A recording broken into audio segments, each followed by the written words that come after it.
No problem. Here's your 50 bucks, kiddo. Oh, and here's some old sweatshirts and one shoe. I don't have the other one, so I don't know if you still... He's nice. I take. Give me your money!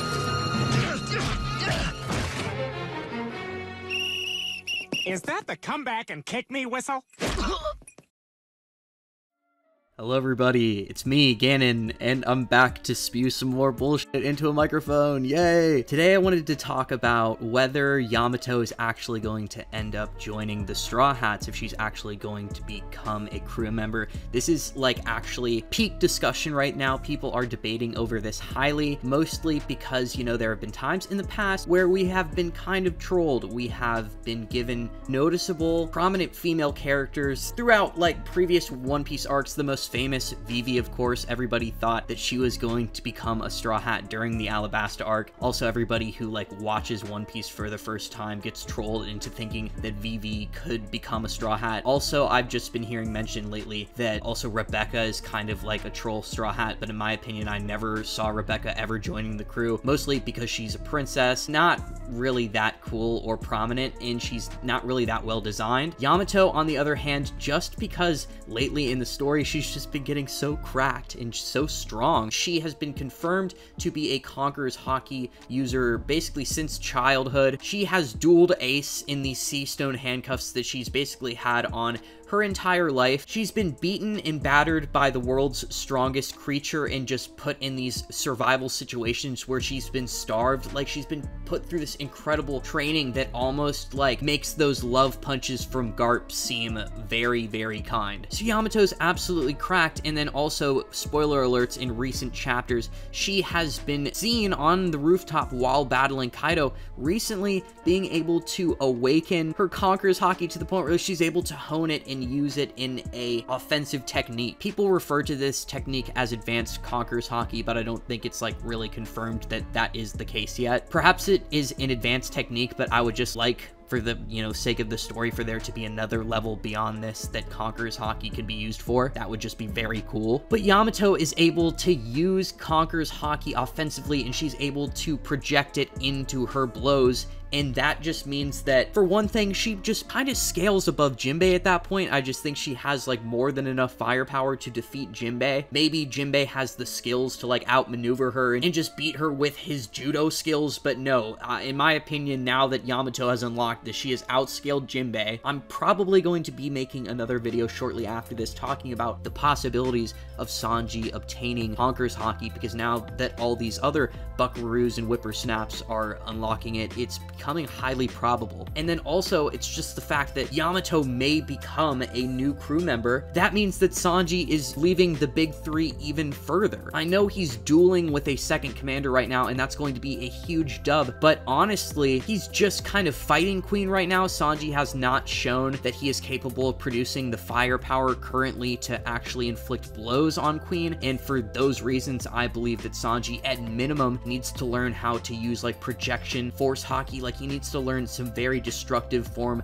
of armament Haki, or he just needs to, like, unlock Conquerors and just become, like, a beast. I don't know. I don't know what he needs to do to defeat Queen, but he needs to ascend to the point where he's not being butted out of, like, the top 4 by Jinbei and Yamato, because, like, even now, in this fight with Queen, it is debatable whether Sanji could beat, like, Jinbei in his current form. Sanji needs to ascend. He needs to grow. I do not have the evidence yet that he has any of the firepower necessary, because while he does have, like, the Invisisuit and increased speed and maneuverability, that doesn't mean that he's more destructive. If anything, that's something that Sanji has always struggled with. Post time skip is being destructive enough to deal with those really top tier enemies that they have been encountering recently. Like, before Sanji got the raid suit, he was struggling with Vergo. Like, that is one of the biggest L's in the series, that Sanji was struggling that much with Vergo, like, right after the time skip. So yeah, in her current form, Yamato is pretty much wiping Sanji. Sanji needs to grow. He needs to to get some attribute, he needs to get some new power-up in order for him to actually be able to compete with her destructively. In all honesty, it seems that people who are able to project Conqueror's Haki like in a projective format are just in their own league that is untouchable. If you don't have that ability, it's almost like you are just a tier below them and you almost can't compete. They're in their own little bubble. That's why the Yonko all the way up until this point have just kind of been put on this high horse where they are these Dura tanks who are basically capable of godlike feats of destruction. So taking all those things into account, people are really debating, is Yamato too strong to be a Straw Hat? Are we getting trolled again? Is it going to be another Nefertari Vivi situation where we're given another prominent female character that is well designed and we're just going to be trolled at the end of Wano and she's going to be plucked away and we're left sad like, oh no, please come on, give us Straw Hat, she's so strong, please bring her back. Because yeah, I mean, Yamato is crazy strong and it is kind of troublesome in a way when you see the fans have kind of been debating for the last couple arcs whether Sanji is still even in the big three and if he's able to compete with Jinbei in his current form. Now you have Yamato who's just completely in her own sphere that Sanji is just not even probably going to be able to attain for a while. So I can see why people are questioning whether she is going to join the crew or not, but in my opinion, she's totally joining the crew. There are so many elements that have just been pointing her towards joining the crew. For one thing, yeah, she is a well-designed character, but she's not like a Vivi. Vivi is pretty vanilla. She's just like a white girl with blue hair. Yamato is the daughter of Kaido, somebody who has a very sad, very oppressed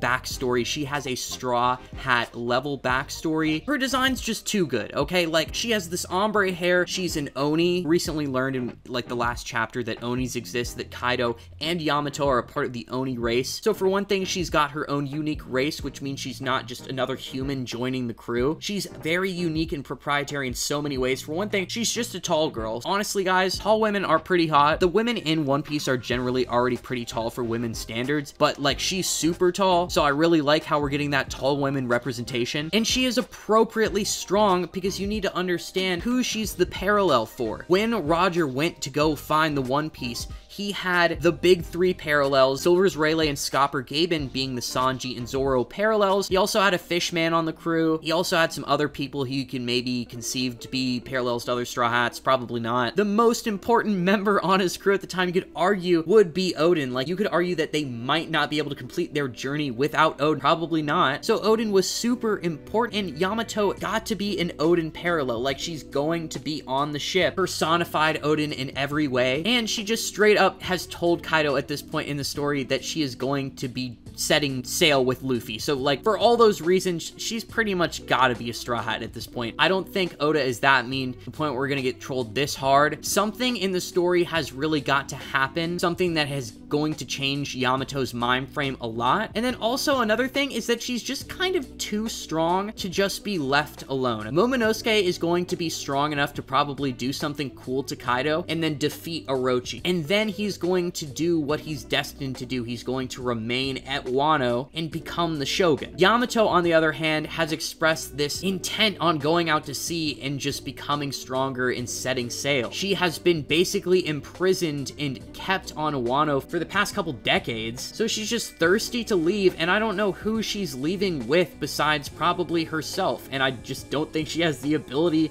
or the means to set sail by herself in the New World. That's really dangerous. Like, sure, she'd be strong enough to take care of herself, but, like, there are more dangerous things than that. She's a devil fruit user. She could drown. The only people that are capable of taming and, like, having Yamato on their crew are the Straw Hats at this point. Yamato on any other ship would be her own captain and just be too strong. So if she's not staying in Wano, she's a character that's too strong to just kind of simply exist. She's pretty much just went out and told Kaido that she's going to be joining Luffy. I just think it's way too far into the story for us to be trolled, and Yamato is 1,000,000,000% in my opinion, unless something crazy astronomical happens, is already a Straw Hat in my eyes. And I'm pretty sure there's just been media and maybe even Viver cards at this point that have been heavily implying that she's a confirmed Straw Hat. Just products and art, all of these things coming together, her being on volume covers. She is going to be a Straw Hat, guys. She already is, in my opinion, a Straw Hat. But with all that being said, what do you guys think? Do you think I'm wrong? Do you think that we're just being trolled in a very long, devilish devilish and evil game that Oda is playing, and Yamato is not going to join the crew. It honestly surprises me that there are still so many people arguing that Yamato might not join the Straw Hats. The biggest argument for me at this point is that she's simply too strong, but that's also what they said about Oden joining the Whitebeard Pirates, and it turned out fine. So for all those reasons, Yamato definitely gonna be a Straw Hat. But yeah, thank you guys so much for watching another one of my videos. If you enjoyed this video, be sure to slap a like on it. If you have anything you want to talk to me about or share with me, leave it down in the comments below. If your comment is legible, I will be sure to get back to you. If you're enjoying the content that you see on the channel, I'd be very flattered if you were to subscribe. And with all that being said, I'm gonna have to see you guys in the next one. Peace.